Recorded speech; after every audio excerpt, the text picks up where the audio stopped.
श्री स्वामी समर्थ. तुम्हाला सगळ्यांचं माझ्या यूट्यूब चॅनल अगदी मनापासून खूप खूप स्वागत आहे. आजचा दिवस तुम्हाला शुभ जावो. स्वामींच्याकडून तुमच्या सगळ्यांच्या चांगल्याच्या पूर्ण हीच मी स्वामीचरणी प्रार्थना करते आणि आजच्या व्हिडिओला सुरुवात करते. तर हे बघा, जर आपल्या या घरामध्ये गोष्टी असतील, आपल्याला सगळ्यांनाच माहिती आहे की माता लक्ष्मीला स्वच्छता खूप आवडते, स्वच्छताच पसंत आहे.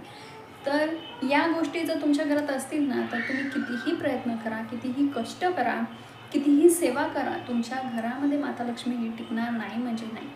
तर याबद्दल संपूर्ण माहिती आज आपण या व्हिडिओमध्ये बघणार आहोत. तर व्हिडिओ स्किप न करता बघा, म्हणजे तुमच्या मनामध्ये कुठल्याही प्रकारचा डाऊट राहणार नाही. तर चला मग सुरू करा आपल्या आजच्या व्हिडिओला. तर हे बघा, आपल्या घरामध्ये सगळ्यात पहिले म्हणजे जाळे नको.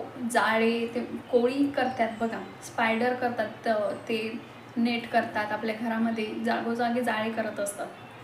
तर असे जाळे आपल्याला चुकूनही आपल्या घरामध्ये ठेवायचे नाही आहेत, हे लक्षात घ्या. तुम्ही 8 दिवसाला 15 दिवसाला आपल्या भिंतींवरून झाडू फिरवत जा, म्हणजे ते जाळे निघून जात असतील. खास करून अमावस्येला आपल्याला घराची ही साफसफाई करायची असते, सगळं घरातले जाळे काढायचे असतात. ते का, तर आपल्या घरातली दरिद्रता निघून जावी आणि माता लक्ष्मीचं आपल्या घरी आगमन व्हावं, यासाठी आपल्याला हे जाळे काढायचे असतात. पौर्णिमा, अमावस्या या दिवशी. हे का, तर हे बघा, पौर्णिमा, अमावस्या हे आपल्याला सगळ्यांनाच माहिती आहे की माता लक्ष्मीचे वार हे खास करून मानले जात असतात. त्यामुळे आपल्याला आपल्या घरामध्ये असे जाळे दिसत असले तर त्या घरामध्ये कधीही माता लक्ष्मी ही प्रवेश करत नाही, हे लक्षात घ्या. त्यामुळे 8 दिवसातून नाही झालं तर कमीत कमी 15 दिवसातून का होईना आपल्या घरातले आपल्याला संपूर्ण जाळे जळमट काढायचे आहेत, हे लक्षात घ्या. त्याचबरोबर आपल्या फॅनवर काही वेळेस जाळे हे निर्माण होतात, धूळ घाण निर्माण होत असते, तर ती सुद्धा आपल्याला स्वच्छ करायची असते. आपल्याला सगळ्यांनाच माहिती आहे की माता लक्ष्मीला स्वच्छता खूप आवडते आणि जिथे स्वच्छता असते तिथेच माता लक्ष्मी ही निरंतर अखंड वास करत असते. त्यामुळे आपल्या घरामध्ये जाळे जळमट कुठेही राहणार नाही, याची आपल्याला काळजी घ्यायची आहे. आपल्या घरातच काय, तर आपण देवपूजा करतो बघा, तर आपलं देवघर सुद्धा तितकंच स्वच्छ असणं गरजेचं आहे, हे लक्षात घ्या. काही जणांचं काय असतं ना, की घर स्वच्छ असतं पण देवघराला पूर्ण जाळे जळमट लागलेले असतात, धूळ लागलेली असते. काही जण देवपूजासुद्धा लवकर करत नाहीत, रोज करत नसतात. तर हे बघा, आपल्याला देवपूजा जितकी रोज करणं गरजेचं आहे, तितकंच देवघरसुद्धा स्वच्छ ठेवणं हे तितकंच गरजेचं आहे, हे लक्षात घ्या. तुम्ही 15 दिवसातून म्हणा किंवा 8 दिवसातून आपला देवघरसुद्धा आपल्याला स्वच्छ करायचं आहे, हे लक्षात घ्या. त्याचे जाळे जळमट आपल्याला काढायचे आहे, देवघराची धूळ आपल्याला पुसायची आहे. त्याच्या खालून आपल्याला देवघराच्या खालीसुद्धा काही वेळेस खराब घाण वगैरे साचते किंवा धूळ वगैरे असते, कचरा असतो, तर तो सुद्धा आपल्याला 8 दिवसाला 15 दिवसाला हा स्वच्छ करायचा असतो. ते झाडून पुसून घ्यायचं असतं स्वच्छ, हे लक्षात घ्या. तर अशा प्रकारे आपल्याला देवघरसुद्धा स्वच्छ आपलं करायचं आहे. हे बघा, आपलं देवघर हे आपलं घरातलं मुख्य केंद्रस्थान असतं आणि ते सुद्धा आपल्याला तितकंच स्वच्छ ठेवणं हे तितकंच गरजेचं आहे. आणि माता लक्ष्मीचा वास हा आपल्या देवघरामध्ये असतो, त्यामुळे आपल्याला आवर्जून देवघर हे आपलं स्वच्छ ठेवल्या गेलंच पाहिजे, याची देखील आपल्याला काळजी घ्यायची आहे.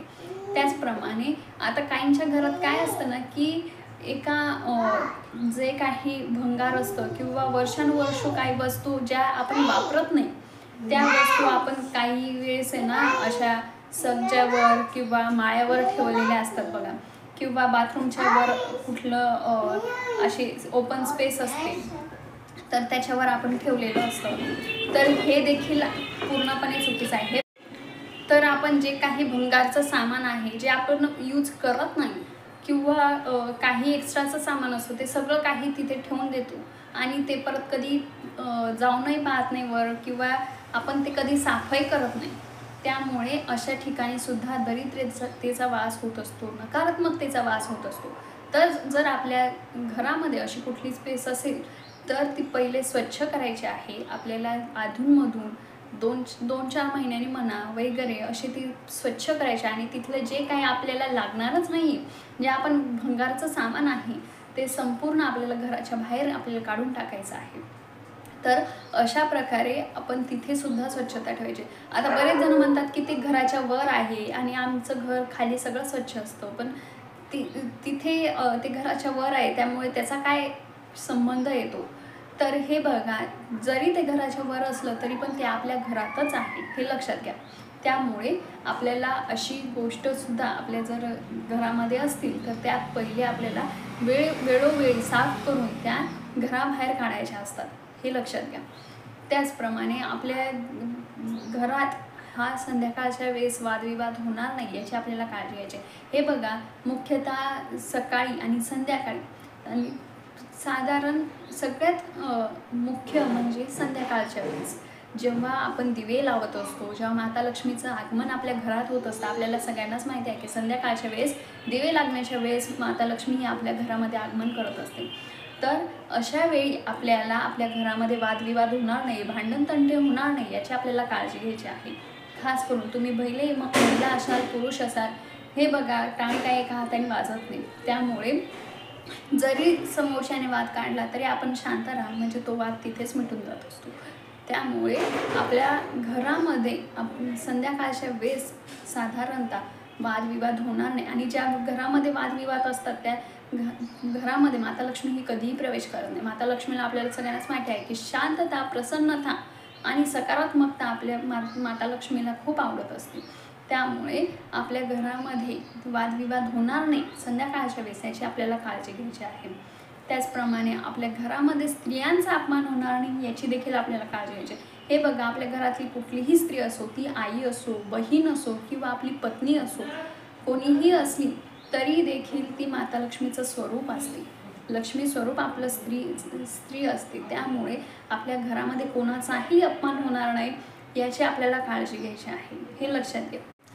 त्याचबरोबर संध्याकाळी आपल्या घरामध्ये कोणीही झोपून राहणार नाही याची देखील आपल्याला काळजी घ्यायची आहे. हे बघा, आपल्याला पहिल्यापासून सांगत आलेलं आहेत की काही म्हातारे माणसंसुद्धा आपल्याला पहिल्यापासून सांगत आलेली आहे की संध्याकाळची वेळ झाली, झोपू नको. बऱ्याच वेळेस आपण ऐकलंसुद्धा असेल. तर त्या गोष्टींमध्ये सुद्धा काहीतरी तथ्य असतं. माता लक्ष्मीला यायची वेळ असते त्यावेळेस कोणीही झोपू नये. हे बघा, अतिशय वृद्ध असतील किंवा लहान मुलं, त्यांची गोष्ट वेगळी आहे. पण आपल्यासारखे धडधाकट असे कोणीही असो, तर यांनी आपल्या घरामध्ये संध्याकाळच्या वेळेस झोपून राहायचं नाही आहे. माता लक्ष्मीला यायच्या वेळेस याची देखील आपल्याला काळजी घ्यायची आहे. तर अशा या छोट्या छोट्या गोष्टी आहेत ज्या आपण जर पाळल्या तर माता लक्ष्मी ही आवर्जून आपल्या घरामध्ये येत असते. आणि माता लक्ष्मी ही फक्त काही पैसाच नसतो, ती म्हणजे मग घरातली शांतता असते, प्रसन्नता असते, सकारात्मकता असते. त्याचबरोबर संतान लक्ष्मी असते, धनधान्य लक्ष्मी असते. अशा 8 प्रकारच्या लक्ष्मी असतात. त्यामुळे फक्त पैसाच लक्ष्मी नसतो. म्हणून आपण जर या गोष्टी काही पाळल्या तर आपल्याला नक्कीच त्याचा नशीबसुद्धा आपलं साथ देत असतो. त्यासाठीच आपल्याला या गोष्टी पाळायच्या असतात. म्हणून अशी ही छोटीशी पण अतिमहत्त्वाची माहिती मला तुमच्यासोबत शेअर करायची होती. त्याचबरोबर तुम्हाला जशी अक्कलकोट स्वामींचे नित्य दर्शन घेण्याची जर इच्छा असेल तर मी आपल्या याच यूट्यूब चॅनलवर श्री अक्कलकोट स्वामींचे नित्य प्रातःकाळचे महापूजा दर्शन, त्याचप्रमाणे श्री अक्कलकोट स्वामी सभाधीमध्ये वसानंतर महापूजेचं दर्शन आणि श्री वटवृक्ष देवस्थान अक्कलकोट स्वामी महाराज महापूजा दर्शन मी आपल्या याच यूट्यूब चॅनलवर संध्याकाळी ठीक 9:30 वाजता पोस्ट करत असेल. तुम्हाला जर बघण्याची इच्छा असेल तर नक्की आपल्या यूट्यूब चॅनलला संध्याकाळी ठीक 9:30 वाजता भेट द्या.